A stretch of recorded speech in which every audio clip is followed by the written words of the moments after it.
Kristofer, so look at this environment that we're in. I mean, look, I'm not an artist like you are, but I would have to think that being in a city like Stockholm has to be incredibly inspiring. Tell me about the influence of not just Stockholm, but the Swedish culture on your music. Yeah, definitely. I feel like even like being in Stockholm, you get inspired.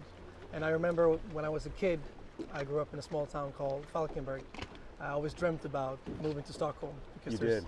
there's been so many, cool songwriters and artists living in Stockholm. So it's cool to be living here now. And then you were telling me off air, so I feel like I have permission to talk about it because it's just such a fascinating story, especially for those that think in today's day and age that artists are made overnight. I don't think there were quite a few nights, between signing at 16 and then releasing your first album at 30, right? Yeah. So take me back to 16.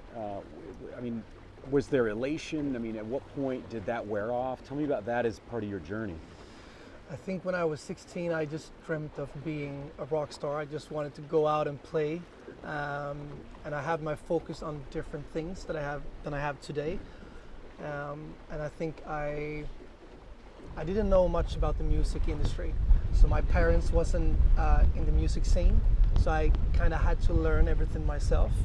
And after a while, I understood that no one's going to do it for me. And I got pickier over the years. Was that a tough lesson as a teenager?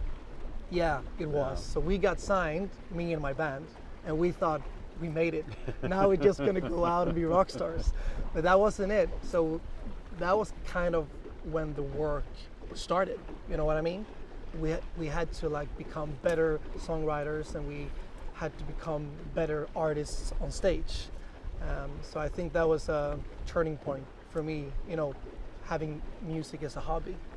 We're here for the Denniz Pop Awards, and we'll talk a little bit about Denniz and his legacy here in Sweden. But what do you think the overarching message is for the young artist, right? The young Kristofer, who's out there, who's a teenager, and maybe has this thought that it can happen overnight. Yeah. What do you think the moral of your story is? It's not that everybody has that story, but I think it's incredibly valuable for the next generation. I think that's just, I don't know where that comes from, that it happens overnight. I think it never happens overnight. More Hollywood? Maybe, but I mean, I think it's more interested in talking about the journey before it happens overnight, because everybody has a journey before that. And you work really hard, and I think everybody who when it happens overnight, they deserve it. So it's not somebody just gives you a call and say, hey, this is gonna happen tomorrow, and you're all good. And I think also when it happens overnight, I think the real work has to start. Would you say because of the length of time that it's taken you, that you're actually better at honoring that process, that journey, because it didn't happen overnight? Yeah, and I think I'm allowing myself to be more honest to myself, and I'm listening more to myself rather than trying to reach what I should do and what people in the business or just people in general thinks I should do. And it takes time to make art, and if you want it to last forever, who can have a date on that? How has it impacted your music from what we're hearing now? When I listen to Live and Let Live, and we're going to talk about Stronger, and you're going to share some news about that, but how has that journey impacted the essence of you as an artist and what you're producing? I think I wanted to become, I wanted to sound like me. I wanted to be me 100%. And if it has some flaws, it's okay, because it's a part of me. And I don't want it to sound like everybody else, and I don't want it to do what I should do and shouldn't do. So just more honest, I think. So that's I think a fantastic teaser and transition to Stronger. So let's talk about Stronger. So you were saying off air that, yes, a very well-known and famous song tied here to Stockholm and to obviously Britney Spears. Tell me about the process of how that happened, and also the sense of responsibility that you either felt or that maybe you feel now in releasing Stronger to, I guess, to honor it, because it's not an original work on that part, right? Yeah. But you've got a twist. Yeah. Tell me about that. First of all, it's a great honor to got this question to do this new version of this amazing song. I felt right away that Stronger was my song. You did? Yeah, I felt it. What did it, I mean, tell me about just listening to the original version. Where do you feel it somewhere in your body? Like, what sings to you about it? I think just, Stronger Than Yesterday is a really great, metaphor or Like whatever. like an anthem? Yeah, like an anthem, and something I really can relate to. And I remember when me and Oliver, the producer I'm working with, Oliver Lundström, we started to play around with the song in the studio, we just felt right away, this is going to be a really great rock ballad. You knew it. Yeah, we knew it. So we borrowed some influence from Metallica, and we borrowed some influence from Led Zeppelin, and then we mixed that. No pressure, right, Kristofer? No pressure at all. No. No, but I mean Icons in that's music what history, right? That's the type of music I grew up and listened to, and we just felt that it was perfect for that song to make that classic rock vibe to it. It just feels amazing. I'm super happy with the version. And tell me about the sense of responsibility. Like, because it's almost like a baton it's being handed to you. Yeah, I mean, you don't want to change too much because it's so great, but still want to make it mine. So it's a hard line you're not going to cross. I'm so glad you brought that up, because the other day I was at some studios here in Stockholm, and that was what was being talked about. That there's when you're working off of an original piece, there's a really thin line, because if you strip out too much of the essence of it, then you lose it. You lose it, Yeah, right? yeah. So I what agree. was that challenge like, just being in the studio where you felt, gosh, we've got something, but Yeah. was there a part of you that said, but is it still honoring? Exactly, and I think what we did, we did like a lot of versions. We tried all the different things, and we tried changing too much, and then going back to not changing too much, and we just, I think it's a gut feeling. For us, it was at least like, are we still okay doing this? And then we obviously asked people around us, like, do you still recognize the song? Do you know what song this is? And I think I mean, it's hard to say, obviously, since it's my song or my version. But I think we're honoring Max Martin and Rami's work, and Britney Spears. Yeah, of Rami course. Jacob, yeah. But also introducing the song into my world as an artist. Paint that world for me. People that don't know you yet, that need to know you. Tell me about the world that you've built. Sort of, what is the essence of you as an artist? I think truth. I think I want to bring back, the truth in music, and truth in being a singer, being a songwriter, a musician. It's okay to not be perfect, and I want to also be truth. I want to be true to myself, and I want that to be reflected in my music. So it's very organic music, first of all. Organic in the process of composing it and coming up with it, or in the end product? Both. Both. I'd say. So usually not.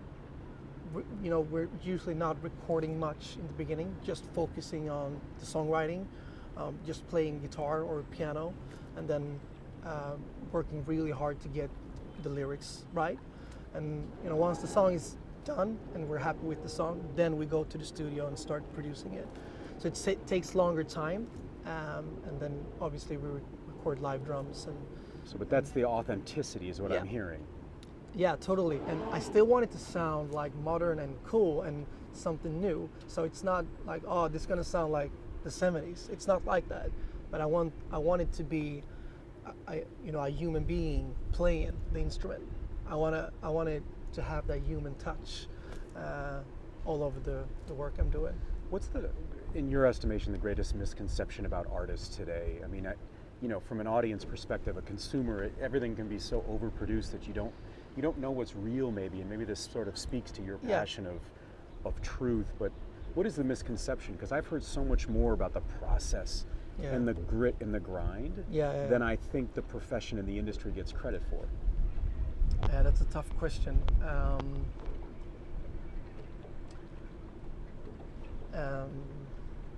Can you help me?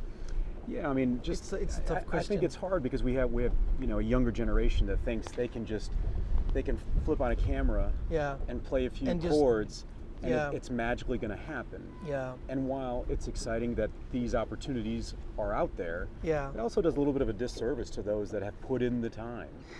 Yeah. I mean, there are obviously, tools you can have that can, you could easier come to the, end, or maybe like not the end, but more like to the goal where you want to go. Like, I want my vocals to be perfect. And yeah, there are tools you can use to get that. But is that what we want as a listener? Do we want it to sound perfect? Do we want it to sound like a machine? Or do we want to hear a person having something to say? So that's Something really that the speaks difference to you. between the end product and I the think process. so. I think it's a part of it, at least. Maybe not all of it, but I think for me, when I listen to music, I want to feel something. And I feel easily when it comes from a human being rather than from a computer or something else. Speaking of human beings, so this is really, I mean, we were talking, so I live in Nashville, so considered Music City in the States, Yeah. and really deep roots, and honoring those roots in music history. And the same obviously can be said for Stockholm, and I've learned so much about Denniz Pop and the Cheiron Studios and the culture there, and it just sounds like a magical time. Yeah. But it also seems like, even for the younger generation, I'll put you in that category, is that you're still benefiting from all that was built from Denniz Pop and that Oh, yeah. entire group. Tell me about Totally. the influence and the respect I would imagine you have for Denniz and what he's done.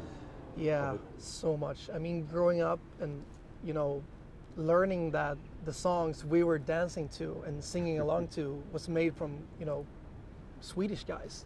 That was insane. And I remember, so it's possible for us to do it, And I think that never left me as a songwriter or artist, that we who come from Sweden, because of those guys, were able to make it. We can go, the all the way, and I think that's, yeah, it's hard to take away what they've done for this You Swedish. could see yourself in them. Totally, yeah.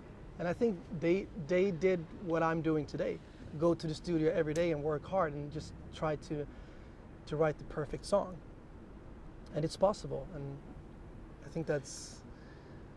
I think it's fair to say, Kristofer, that you are on the ascent. Your star is rising quite quickly. Are you prepared for what that means? I mean, I guess someone might think, well, you've had time to prepare from when you were first signed, but I don't know if anybody can prepare for the recognition in public or the opportunities that come your way. And as someone who really values trust and authenticity, I would imagine you're going to want to keep that really close.